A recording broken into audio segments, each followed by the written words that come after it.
შეერაღებულ თავდასხმას მოსკოვის ერთ-ერთ სკოლაში მასწავლებლისა და პოლიციელის სიცოცხლე ემსხვერპლა. დამნაშავემ 20 უფროს კლასელი აიყვანა, მძევლად მასთან მოლაპარაკება მხოლოდ მამამ შეძლო. გავრცელებული ცნობით ბრალდებული იმავე სკოლის მოსწავლეა.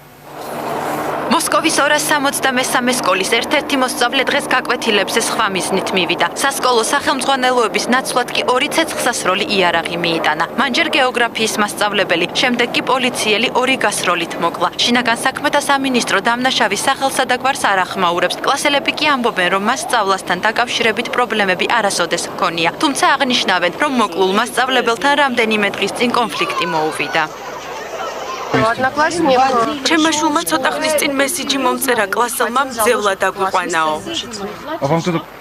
2004 წლის შემდეგ ეს პირველი შემთხვევაა, როცა მოსკოვის სასწავლო დაწესებულებაში მოსწავლემ ცეცხლი გახსნა. მსგავსი ფაქტი დაფიქსირდა შოტლანდიის ქალაქ დამბლეინში 1996 წელს. ამერიკის შეერთებულ შტატებში კი ბოლო მონაცემებით სკოლებში შეიარაღებული თავდასხმის შედეგად 65 ბავშვი გარდაიცვალა. ყველაზე გახმაურებულ საქმედ კი სენდი ჰუკის საზარელი ამბავი. იგივე შობისწინა ტრაგედია იქცა, როდესაც 20 წლის ადამ ლანზამ 26 ადამიანის სიცოცხლე იმსხვერპლა, შემდეგ კი თავი მოიკლა.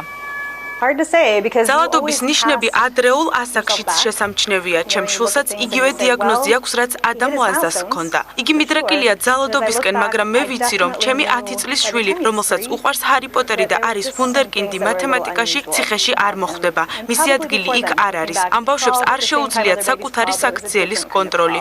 აქ მთავარ როლს დედა ასრულებს. ჩემმა დანარჩენმა შვილებმა იციან, რომ როცა მაიკლი მათ დანითემუქრება, ოთახში უნდა ჩაიკეტონ. მე მას არასოდეს ვტოვებ მარტოს.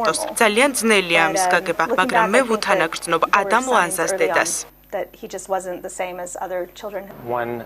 ვინ არის ამ ბავშვების საქციელზე პასუხისმგებელი? ამერიკელმა მწერალმა ლიზა ლონგმა 20 წლის ბიჭს ლიტერატურული ოპუსი მიუძღვნა სახელწოდებით „მე ადამ ლანზას დედა ვარ“. ლიზა ლონგის თქმით, მისი შვილიც ძალადობისკენაა მიდრეკილი. პრობლემებზე საუბარი ყველაზე კარგი საშუალებაა, რომ ბავშვმა, რომელიც მიდრეკილია ძალადობისკენ, დაძლიოს ეს ტრავმა. ოჯახის თანადგომა ამ პროცესში გადამწყვეტ როლს ასრულებს.